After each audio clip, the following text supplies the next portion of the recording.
Hey everyone, welcome in. Happy Thursday. We'll just give a couple more minutes or seconds for people to come in.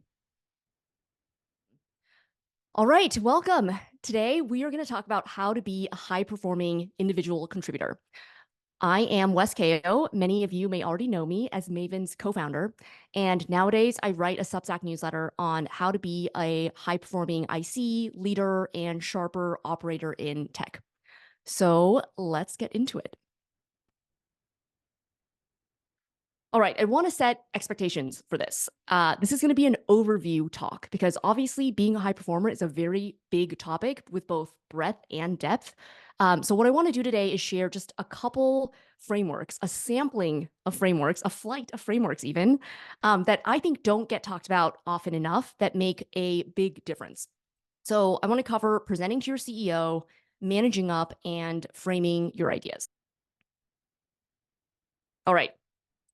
So how many of you have talked to a coworker and they were explaining something to you that you already kind of understood and knew, but you felt bad about interrupting them, and so you sat through this 10-minute explanation that could have been 30 seconds? Anyone else been in this position? Yes, it happens.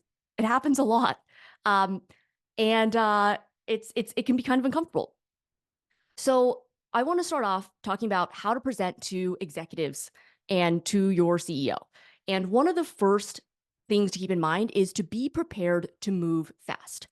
So what that doesn't mean is talking really fast with a frenetic energy, saying ASAP with this air of anxiety. That's not the way to move fast. The way to move fast is to have your ducks in a row. Have any documents that you might want to refer to, that you might want to screen share, knowing your numbers, knowing what your main point is so you can stay on track, even if there are questions and even if there's conversation in the interim. And so one of the best ways to do that when you are presenting is to encourage your CEO to interrupt you. So I have an asterisk on this because there is a difference between good interruptions and bad interruptions. So bad interruptions are, you can barely get a sentence out and they are cutting you off. They're being rude. They don't respect you. They're talking down to you. So obviously, let's avoid that. But there are such a thing as good interruptions. And so good interruptions are when you have mutual respect with the person, they trust you, you trust them, and you have a limited amount of time to discuss a thing. You might have 30 minutes, let's say, to cover a lot, and you want to make the best use of your time. And so in those situations, you want to give the person permission to raise their hand if they think you're going too far down a rabbit hole that they already know or they don't think is relevant. And that really helps you stay present and aware of what your CEO is really looking for and what they need during your presentation. The other thing to think about is that you may have presented or created a whole presentation. You might have a whole monologue, a whole spiel that you're really excited to deliver. But the point is not to deliver your monologue. The point is to get to shared understanding or a shared goal. So if you achieve that shared goal, but you didn't get to present, the great graphic on slide 13, it's okay. Take the win and move on. And the last thing here is that I wouldn't think about presenting to execs as a one-directional speech. If you think about it as a speech, then if there is anything that puts you off track, it's really easy for that to feel jarring. But if you think about it as a guided conversation where you are guiding the conversation, you are bringing materials, you're leading that conversation, but it is a conversation, meaning it is bi-directional, that's much more likely to help you get what you need and help your audience get what they need to. So here's an example of something you can say right up front. I know we only have 30 minutes. We have a lot to cover. Feel free to raise your hand if I'm going too far down a direction that you already know. The goal for today is X, and I'm going to start off by we're talking a little bit about Y and Z. So this is great because you are setting expectations with every sentence here, super short. It helps you prevent the unnecessary kind of interruptions because you're saying, here's what we're going to do. And then it also gives permission for people to speak up if they have something to contribute.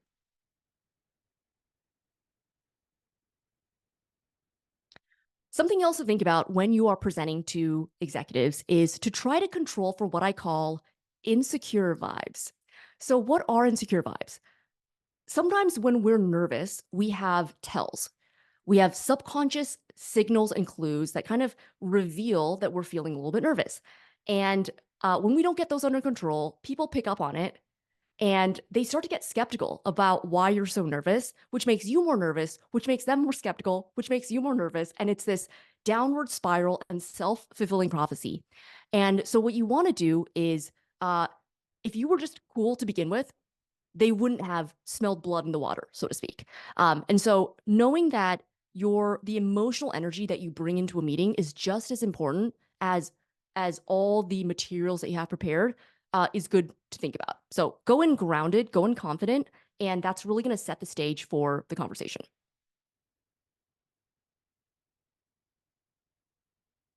All right, let's transition to managing up. Why is it important to manage up? Go ahead and put it in the chat. And another question too, what bad things happen if you don't manage up? So why is this important? Go ahead and put it in the chat. So let's see what folks are saying.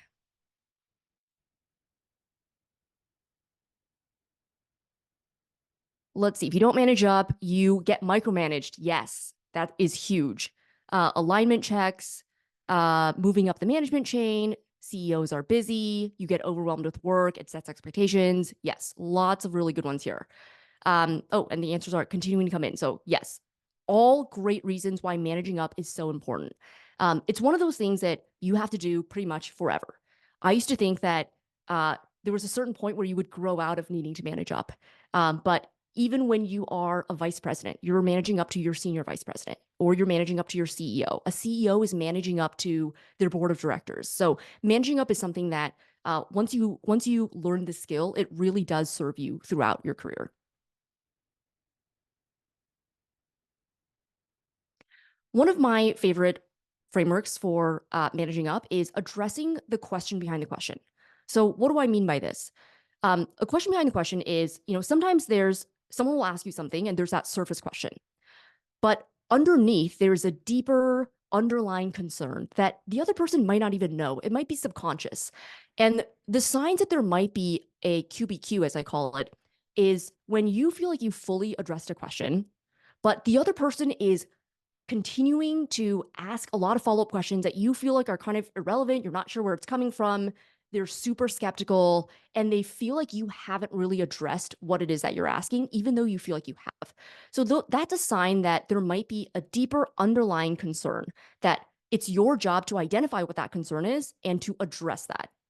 So let's say, for example, that you haven't been managing up and your manager has no idea how a certain project is going, and they come to you and they ask, hey, how's that project going?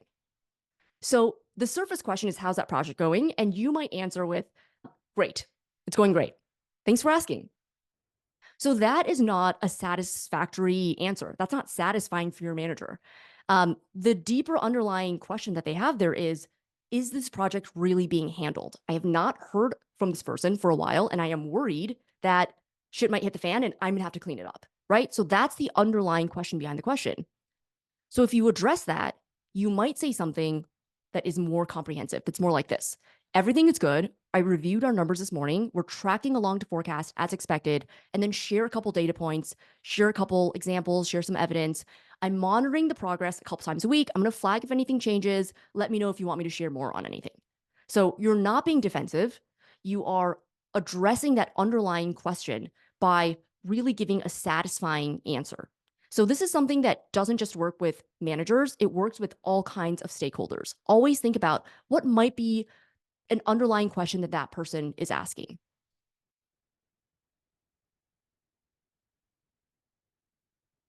Another thing with managing up is thinking about reducing cognitive load. So we all have a ton of cognitive load that we're dealing with on a daily basis. We are task switching, we are context switching, we're reading a ton on Slack and email. And one of the most selfless things I think you can do as a modern professional is to reduce cognitive load for your reader. And one way to do that is to put the main point of what you're saying on top and then the context below. So in the military, they call this bottom line up front, bluff. And this is a really useful way to structure, especially longer memos or longer pieces of writing. It's not always practical to just say, oh, just be really concise, especially if you're explaining an idea in text. Sometimes the context and your thought process and the rationale for that idea is just as important as whatever that one line main point is. And you want to be able to share that. So, what this does when you frame in this way is that it gives your reader agency. Your reader has agency because they can read the top part, and if they get it, they get your recommendation, they get your question, they can move on. But if they have follow-up questions, if they are curious how you got to where you got to, then they have that context right there that they can just read. So they don't need to follow up with you a bunch of times and try to pull information out of you, which can be a pain in the ass. And so offering all of that up front and letting people decide what they want to read is a really clear way of sharing your idea, but also the context underneath.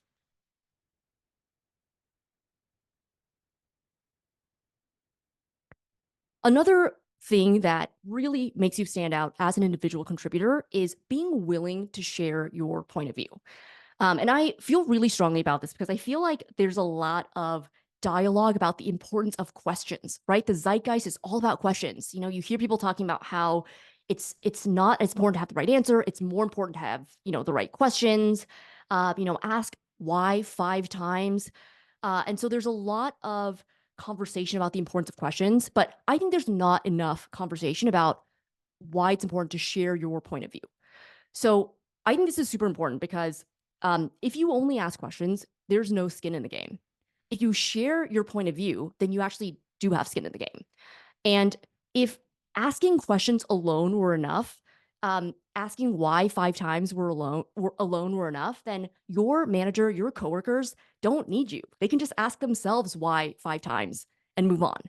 And so what leaders really appreciate is people who are willing to not only ask questions, but also share what they believe is happening, what their takeaway is, what their interpretation is. And your perspective is really one of the most valuable things that you bring. And it's really why you were hired in the first place. Sharing your point of view does not mean that you are saying that, what I think is the end all be all.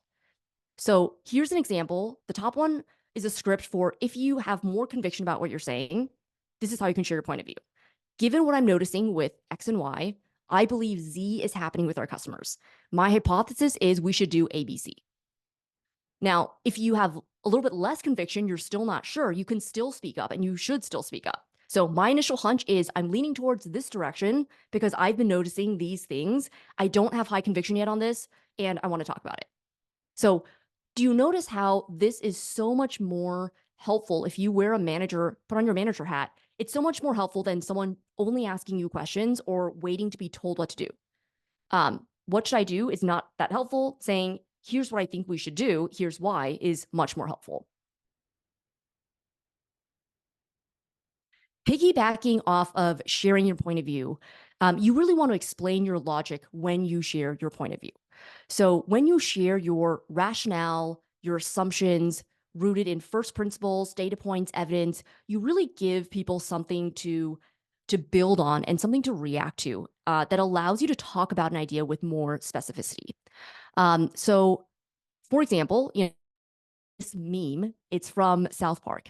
And in this episode, the characters want to start a business and they create a business plan. So phase 1 is collect underpants. Phase 2 is question mark.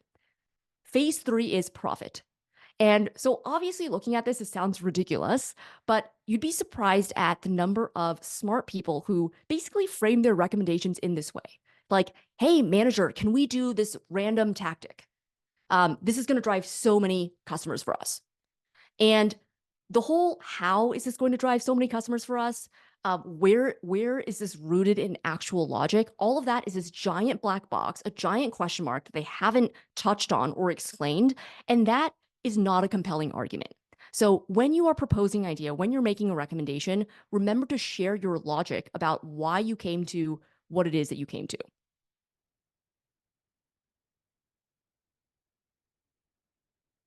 All right, let's transition to the last section, framing your ideas. Why is it so important to frame your ideas? And also, what bad things happen if you don't frame your ideas? So let's say you have a great idea and you explain it poorly and you don't put any thought into framing it. What bad things could happen? Why is that not ideal? All right, let me look through the chat here.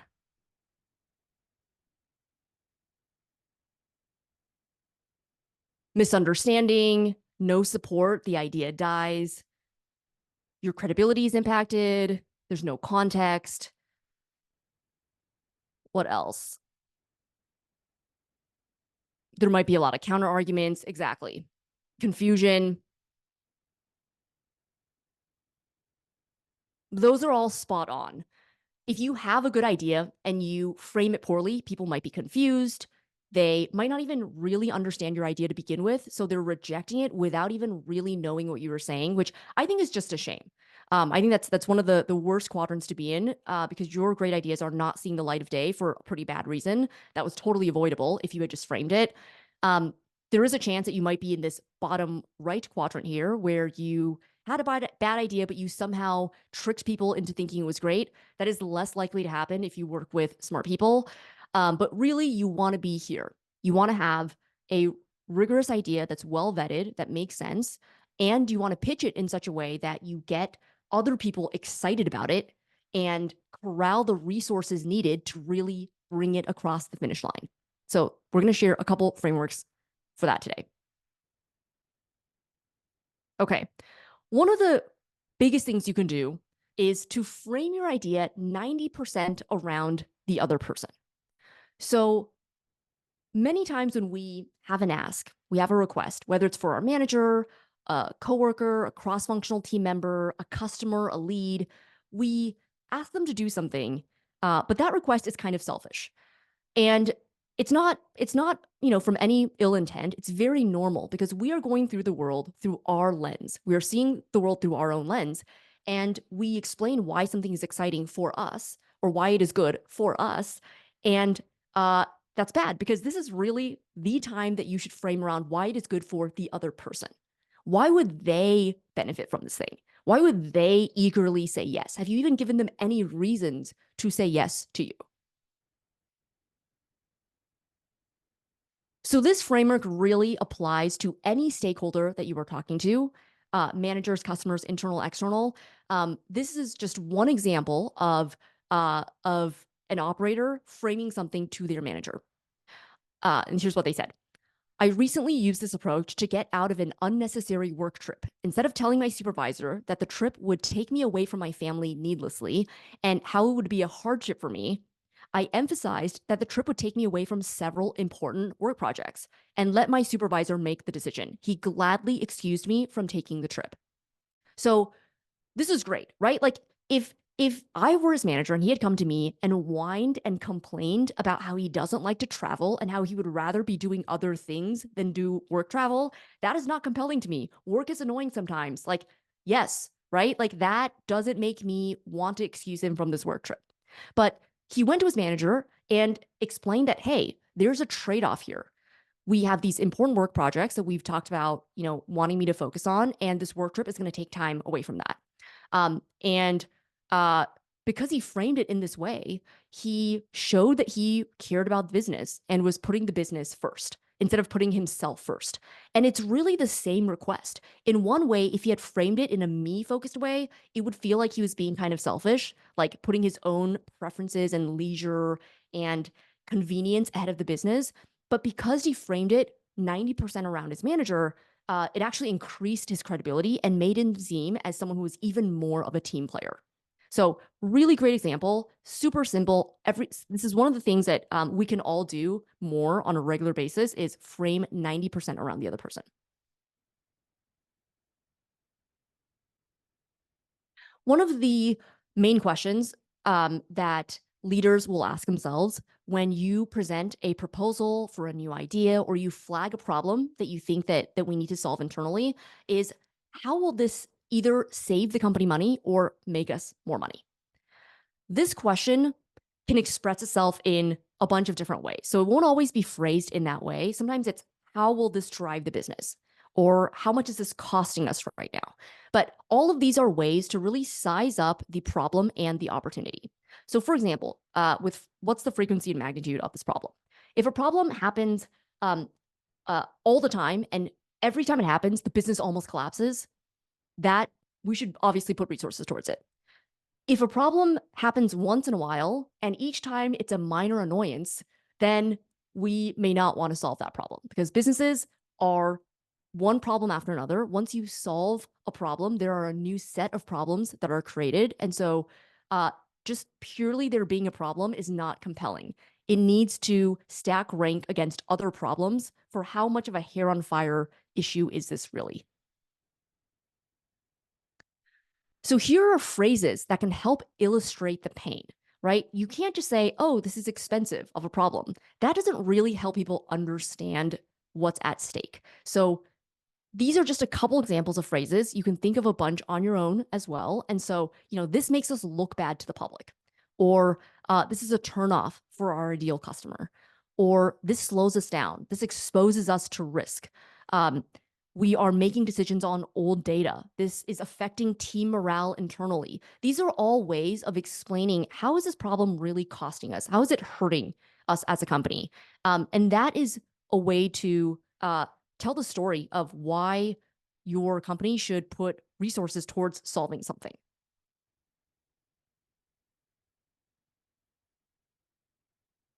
All right, last one here.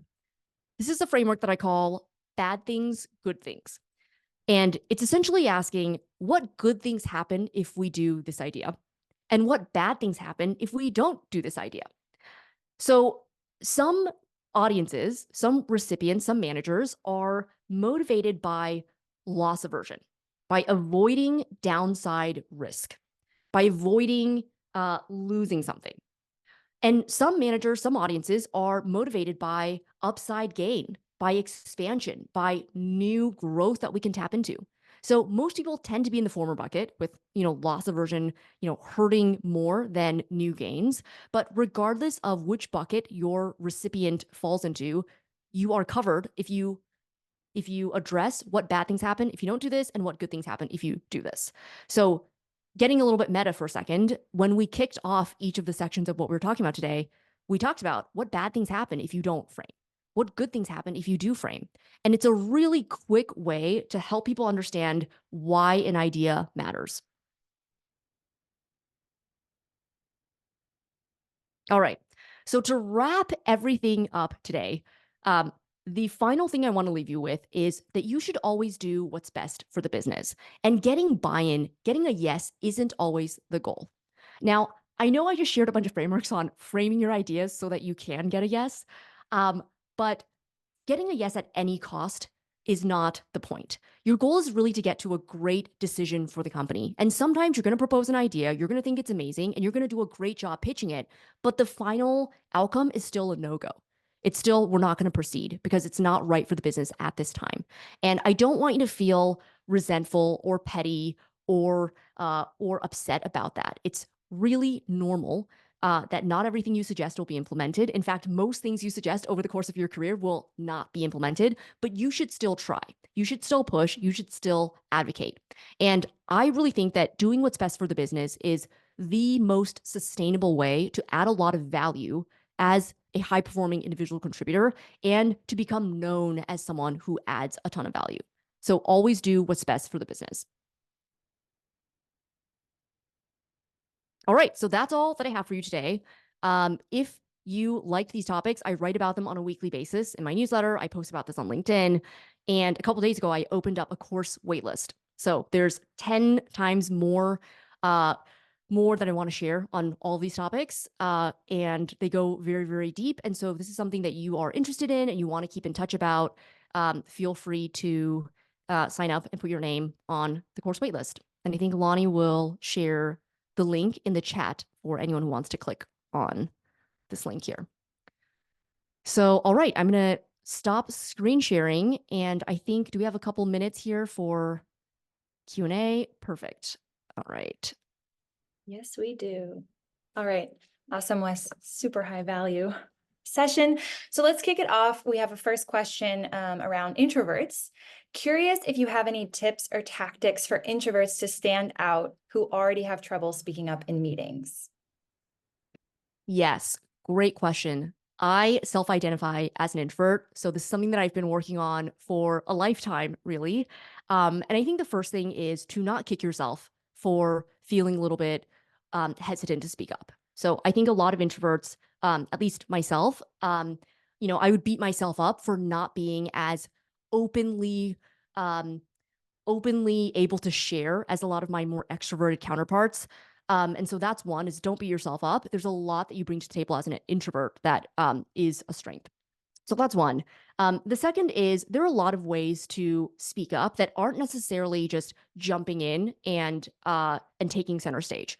So speaking up more in async channels is great. So Slack, for example, right? Like, the amount of time that we spend in meetings versus not in meetings, there's a lot of non-meeting time where if you are sharing interesting insights in Slack, you're sharing what you're noticing, you're sharing what you're learning, you're sharing takeaways. Those are all ways where you're showing up and sharing. So that's one thing. The other is to have a go-to phrase for cutting in when you do want to share something that's live.